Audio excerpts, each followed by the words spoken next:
A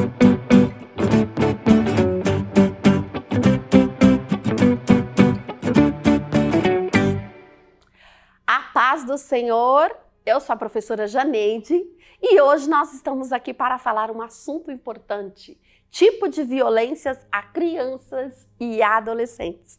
Nosso cenário hoje está um pouco diferente, que nós estamos aproveitando o mês de maio laranja, falando sobre esse tema muito importante. E aqui na nossa live, toda sexta-feira, nós temos a live na página da igreja, da Escola Bíblica Pequeno Galileu.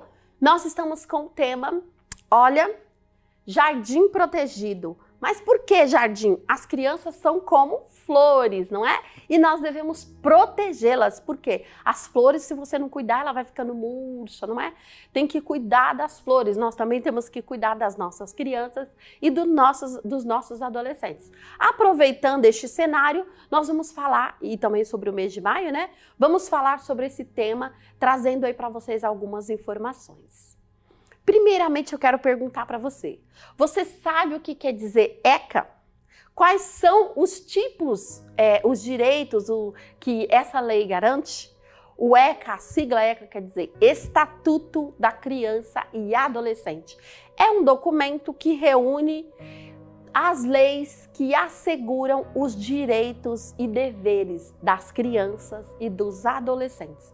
Todas as crianças e todos os adolescentes têm o direito garantido por lei, devem ser tratados com prioridade.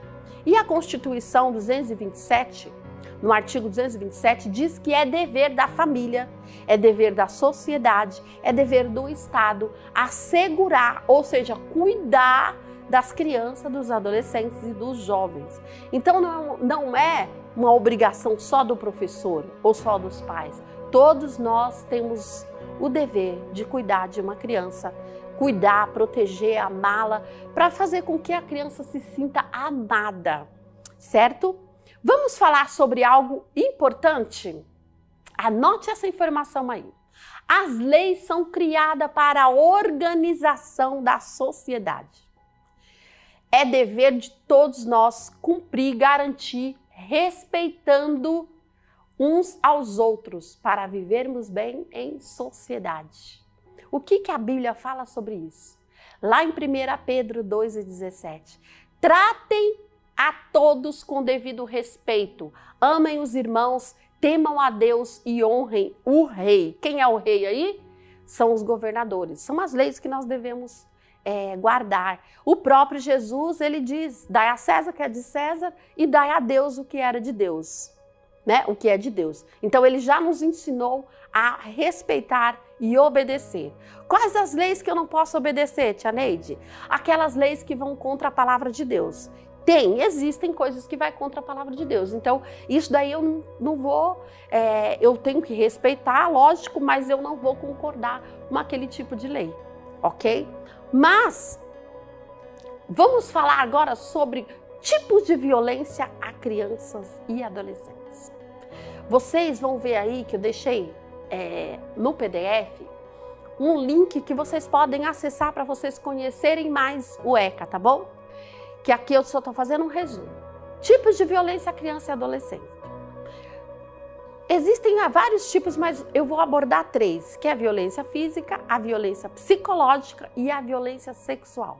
O que é a violência física? É quando a criança ou o adolescente é agredido fisicamente, deixando ou não algumas marcas no corpo. Muitas vezes fica marcado, ferida, e às vezes não, às vezes o machucado é por dentro, às vezes bate, mas não fica exposto o ferimento, mas é um tipo de violência.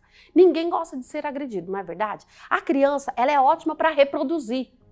Tudo que você faz com ela, ela vai reproduzir. Se você bate numa criança por conta de algo que ela fez errado, o que você está ensinando para ela? Resolva os problemas com agressão. Por isso que nós temos hoje uma sociedade violenta. É a forma como as crianças foram disciplinadas. Elas foram disciplinadas o quê? O pai batendo, dando soco, vara. Então ela aprendeu o quê? Resolver os problemas com a violência. E violência gera violência. Então, bater numa criança, em hipótese alguma, está correto.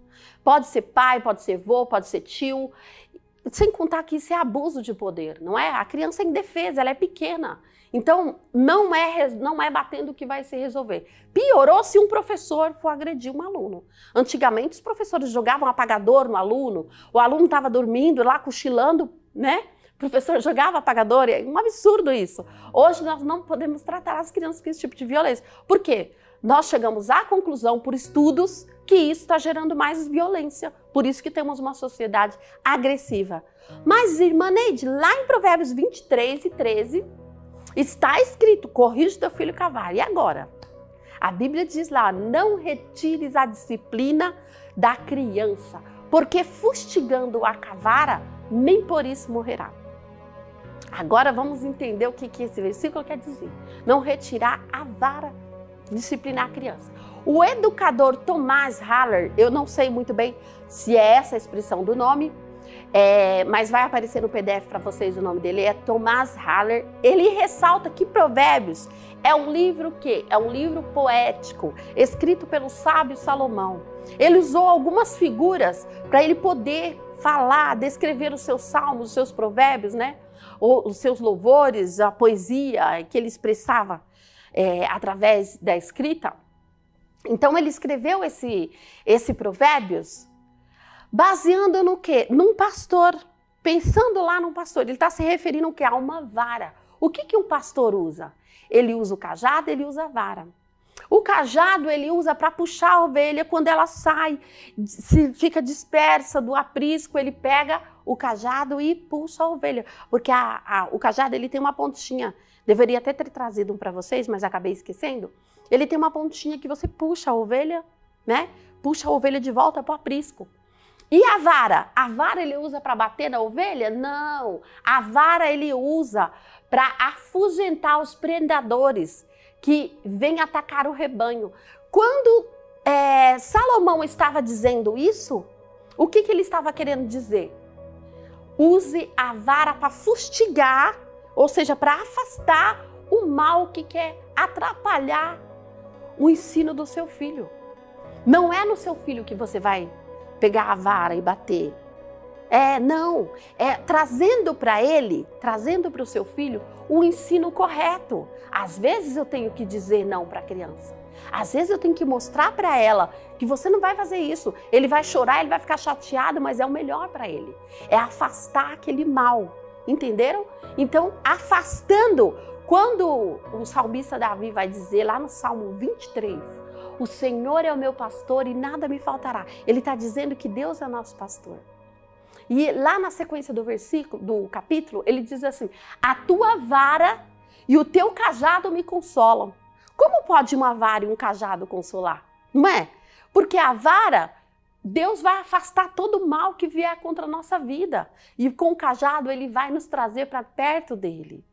Amém? Então não é para pegar a criança e bater não, vou te bater porque você fez. Não. Nós vamos usar a vara e o cajado como forma de correção, mas trazendo a criança para perto da gente, não agredindo a criança. Agora vamos falar sobre a violência psicológica.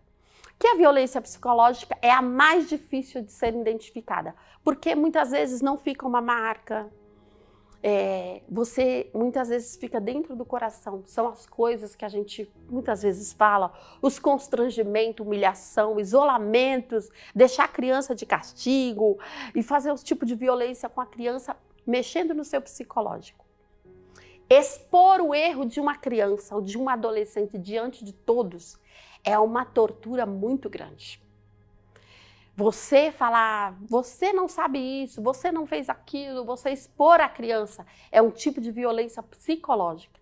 Não precisou bater, não precisou fazer nada. Com a sua boca, você pode prejudicar essa criança. É um tipo de violência psicológica. Se a criança errou, você chama ela separadamente.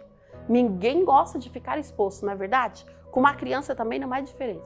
Chama a criança separadamente e fala, olha, não gostei. Eu uso uma técnica quando eu vou chamar a atenção, que eu gosto de abaixar e ficar do tamanho da criança. E eu olho nos olhos dela.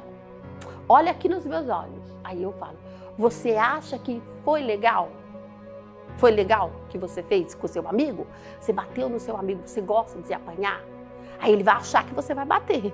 Você fala, não, eu não vou bater em você. Eu só quero saber se você gosta de apanhar. Ninguém gosta. Por que você bateu no seu amiguinho? Então você falou de uma forma carinhosamente, olhando nos olhos dele. Tá? Então, agora a violência psicológica, ela pode surgir assim. Aquelas palavrinhas que a gente fala, né? Principalmente pai. Se você não fizer isso, eu vou deixar de você vai ficar sem comer. Você vai ficar de castigo, você vai ficar no quarto. Eu vou tirar isso de você, você vai ficar, sabe?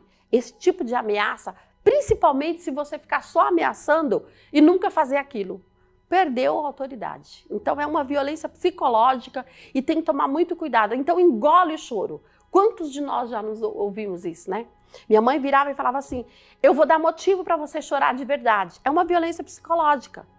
Porque engolir o choro é reprimir o choro. Na verdade, a criança tem que chorar, você tem que chorar. Quando você está com algum problema, você tem que chorar. O choro faz bem, o choro te acalma, o choro tranquiliza. Você não vai ter problemas cardíacos com isso. Então, a criança tem que chorar quando não está bem. Vou contar para o seu pai. As professoras costumam dizer assim, ó, vou agora mesmo levar você para sua mãe, deixar você com a sua mãe e você não fica mais no culto. É uma violência psicológica. Porque você tem que tratar com ela resolvendo o problema e não deixando ela longe de você. Porque não é isso que Deus fala. Não é isso que a Bíblia nos ensina. Então temos que ter o amor pelas crianças e trazer elas para perto de mim. Está errada? Ela fez algo errado? Mas eu vou mostrar para ela qual a forma certa que ela poderia fazer. Eu vou te ensinar como você poderia ter feito nessa situação. Você fez isso, mas não pode fazer assim. Você poderia ter feito assim. Mostra o lado que ela deveria fazer. Agora nós vamos para o outro tópico, a violência sexual. Porém, nós vamos falar em um outro vídeo sobre a violência sexual, ok? Até o próximo vídeo!